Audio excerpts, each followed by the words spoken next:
ये कहानी मेरी मॉम और बुआ के लड़के की है। पहले मैं आपको अपनी मॉम के बारे में बता देता हूँ। मेरी मॉम का नाम सुनीता है। वो 38 साल की है। ये बात तब की है जब मेरी गर्मियों की छुट्टियां चल रही थी। मैं और मेरी मॉम ने प्रोग्राम बनाया और मेरी बुआ के घर जाने का तय कर लिया। हम दोनों बुआ के घर के लिए चल पड़े। उस दिन मेरी मॉम ने काले रंग की साड़ी पहनी थी। अपने सफर के बाद मैं अपनी मॉम के साथ अपनी बुआ के घर पहुंच गया। मेरी बुआ के लड़के का नाम विक्की है। हाँ, पहुंचकर हम दोनों सभी से मिले। उस समय विकी वहां नहीं था, तो मॉम ने बुआ से पूछा, विकी दिखाई नहीं दे रहा है, वो कहाँ है? बुआ ने कहा कि वो ऊपर अपने कमरे में है। मॉम ने विकी को आवाज लगाई, मगर उसका कोई जवाब नहीं आया। मेरी मॉम ने कहा, ये तो सुन ही नहीं रहा है। बुआ ने हंसकर मॉम से कहा, भाभी आप ऊपर उसी के कमरे में चली जाओ। मेरी मॉम विकी से मिलने के लिए ऊपर उसके कमरे में जाने लगी, तो मैं भी पीछे पीछे चला गया। विकी मेरी मॉम को देखकर बहुत खुश हो गया और उठकर मेरी मॉम से गले लग गया। विकी एक जवान लड़का था।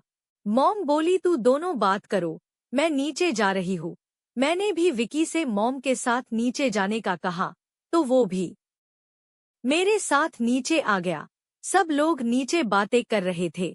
विकी की नजर तो मॉम पर ही थी। मेरी बुआ के घर में ऊपर 2 कमरे थे। एक विकी का था और दूसरा गेस्ट रूम था, जिसमें मॉम और मैं रहने वाले थे। विकी अपने कमरे में चला गया। मॉम नहाने के लिए ऊपर गेस्ट रूम में आ गई।